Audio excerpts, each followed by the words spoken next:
নমস্কার বন্ধুরা, মায়ের রন্ধনশালা এবং ব্লগার চ্যানেলে আপনাদের সবাইকে স্বাগত।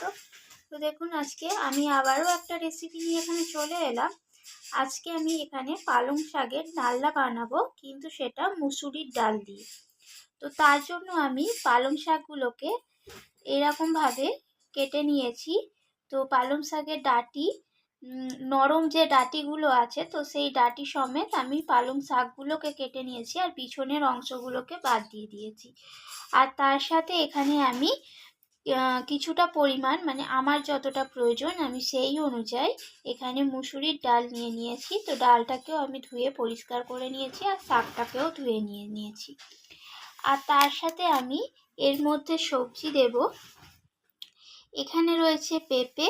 তো একটা আমি বড় সাইজের পেঁপেকে এইভাবে টুকরো করে ছোট ছোট করে কেটে নিয়েছি। আর এখানে আমি দুটো ছোট সাইজের আলুকে এইভাবে টুকরো করে কেটে নিয়েছি। আর একটা এখানে বেগুনকে, ছোট সাইজের বেগুনকে এইভাবে টুকরো করে কেটে নিয়েছি। তো চলুন এরপর দেখা যাক রান্নাটা আমি কিভাবে বানাচ্ছি। আমি রান্নার কাছে চলে এলাম। আর উনুনের মধ্যে আমি কড়াই বসিয়ে দিয়েছিলাম, আর কড়াইটা এখানে গরমও হয়ে গেছে। তো এখন আমি এতে সর্ষের তেল দিয়ে দিয়েছি। তো তেলটা একটু সামান্য গরম হয়ে যাক।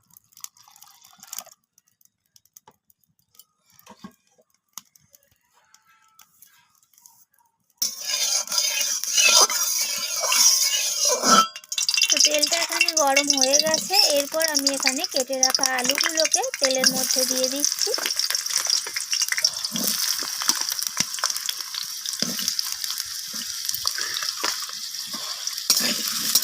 তো আলুগুলোকে দিয়ে আমি তেলের সাথে একটু নাড়াচাড়া করে নিলাম। এরপর আমি এখানে কেটে রাখা পেঁপেগুলোকে দিয়ে দিলাম।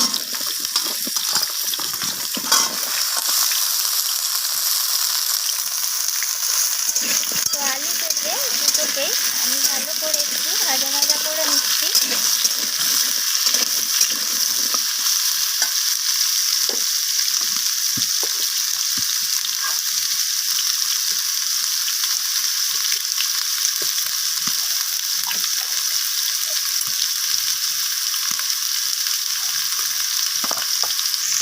এরপর আমি এর মধ্যে সামান্য পরিমাণ হলুদ গুঁড়ো দিয়ে দিলাম, আর দিয়ে দিলাম লাল লঙ্কার গুঁড়ো একদম সামান্য পরিমাণ, আর দিয়ে দিলাম জিরে গুঁড়ো।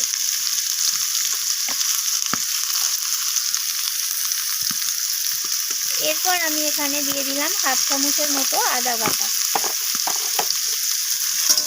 সমস্ত কিছু মশলা একসাথে আলু পেঁপের সাথে মিশিয়ে নিয়ে এইভাবে নাড়িয়ে ছাড়িয়ে একটু ভাজা ভাজা করে নিচ্ছি।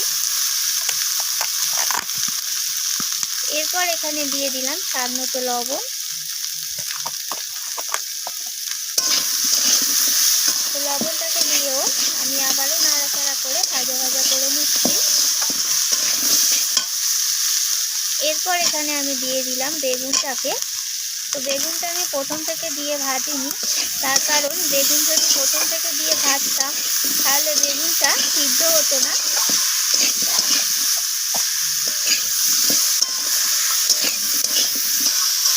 এইভাবে নাড়াচাড়া করে বেশ কিছুক্ষণ ধরে মশলার সাথে সবজিগুলোকে কষিয়ে নিতে হবে। তো আমি এখানে সামান্য পরিমাণ জল দিয়ে দেব।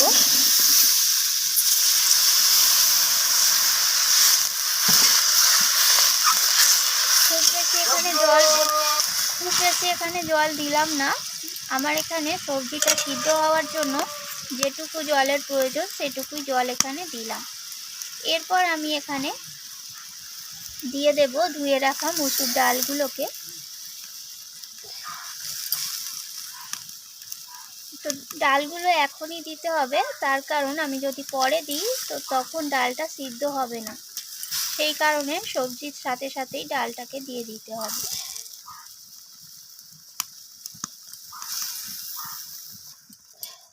ডালটাকে দিয়ে আমি মিশিয়ে নিলাম সবজির সাথে। এরপর এখানে আমি দিয়ে দিচ্ছি ধুয়ে রাখা পালং শাকগুলোকে।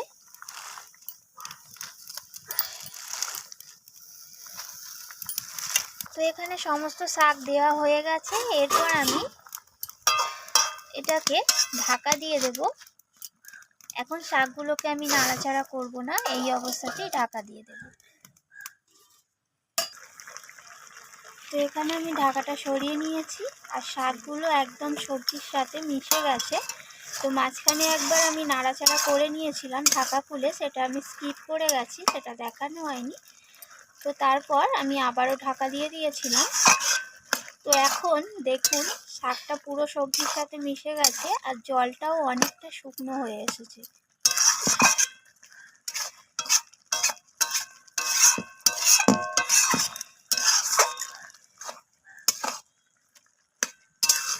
তো এরপর আমি একটা ডাল ঘোটার সাহায্যে এটাকে ভালো করে সবজিগুলোকে ম্যাশ করে নিচ্ছি, যাতে একটাও সবজি গোটা গোটা না থাকে। তো ডালনাতে গোটা গোটা সবজি মুখের মধ্যে পড়লে ডালনাটা খেতে ভালো লাগবে না, সেই কারণে সমস্ত সবজি এইভাবে ম্যাশ করে নিতে হবে।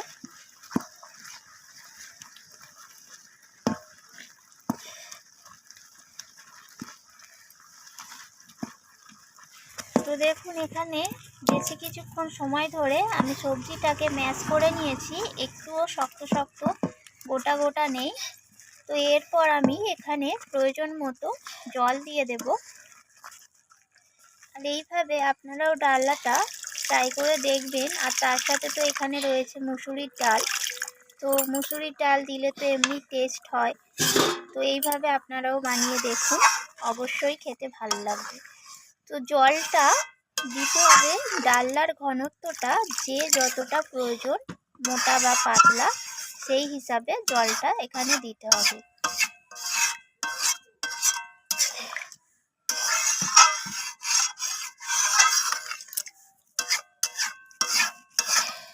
তো এরপর আমি এটাকে একটু ফুটিয়ে নিয়ে একটা পাত্রে নামিয়ে নেব। তারপর পরবর্তী স্টেপটা আমি আপনাদের সাথে শেয়ার করছি। তো আমি উনুনের মধ্যে কড়াইটা ধুয়ে পরিষ্কার করে আবার বসিয়ে দিয়েছি। আর তার মধ্যে আমি এখানে কয়েকটা বিউলির ডালের বড়ি এখানে দিয়ে দিলাম। তো এরপর আমি বড়িটার মধ্যে সামান্য পরিমাণ সর্ষের তেল দিয়ে দিলাম। আর বন্ধুরা, ডালনা তো সাধারণত বড়ি দিয়েই খাওয়া হয়, তো আজকে আমি মুসুরির ডাল দিয়ে বানিয়েছি। তো মুসুরির ডাল দিয়ে বানালে রান্নার টেস্টটা অন্যরকম লাগে। তো আমি তার সাথে এখানে বড়িটাও ইউজ করলাম, তার কারণ বড়িটা আমরা সবাই ডালনার মধ্যে খেতে পছন্দ করি, সেই কারণে আমি এখানে বড়িটা দিলাম। তো আপনারা চাইলে দিতেও পারেন মুসুরির ডালের সাথে, আবার নাও পারেন। তো দিলে আমি বলবো এখানে টেস্টটা বেশি ভালো হয়, তো দিতেই পারেন। তো এরপর আমি বড়িগুলোকে হালকা লালচে করে ভেজে তুলে নিলাম।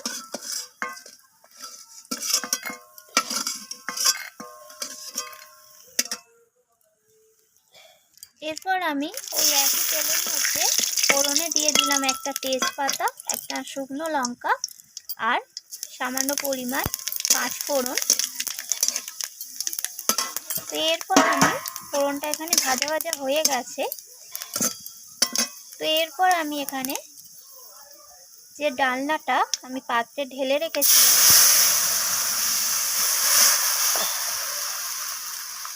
সেই ডালনাটা এখানে ঢেলে দিলাম।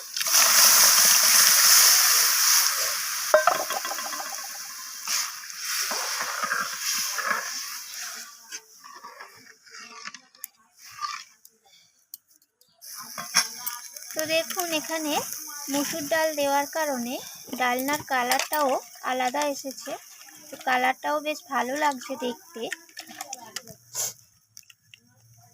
এরপর আমি এখানে দিয়ে দেব ভেজে রাখা বড়িগুলো। তো বড়িটা দেওয়ার পর আমি ডালনাটাকে কিছুক্ষণ ফুটিয়ে নেব। ফুটিয়ে নিলে ডালনাটা আমার রেডি হয়ে যাবে, তারপর আমি পরিবেশন করে দেখাচ্ছি। তো দেখুন এখানে তৈরি হয়ে গেল মুসুরির ডাল আর বড়ি দিয়ে পালং শাকের ডালনা। তো এইভাবে আপনারাও বাড়িতে ট্রাই করুন, গরম ভাতের সাথে নিরামিষ দিনে কিন্তু জমে যাবে। তো এই ডালনা দিয়েই আপনি গরম গরম ভাত এক থালা খেয়ে নিতে পারবেন। তো রান্নাটি যদি ভালো লেগে থাকে অবশ্যই একটা লাইক করে দেবেন, আর কমেন্ট করে তো আমাকে জানাতে ভুলবেনই না কেমন হলো রান্নাটা। আর আপনাদের বন্ধুদের সাথে অবশ্যই শেয়ার করবেন। তো আমার চ্যানেলটিকে সাবস্ক্রাইব করে চ্যানেলটির পাশে থাকবেন আর পাশে থাকা বেল আইকনটি প্রেস করে অল করে দেবেন, যাতে আমি কোনো রান্নার ভিডিও পোস্ট করলে নোটিফিকেশানটা আপনার ফোনে পৌঁছে যেতে পারে। তো আজকের মতো এইটুকু, আবারও ফিরে আসবো অন্য কোনো রেসিপি নিয়ে, অন্য কোনো রান্নার। তো ততক্ষণ সুস্থ থাকবেন, ভালো থাকবেন। আজকের মতো ধন্যবাদ বন্ধুরা।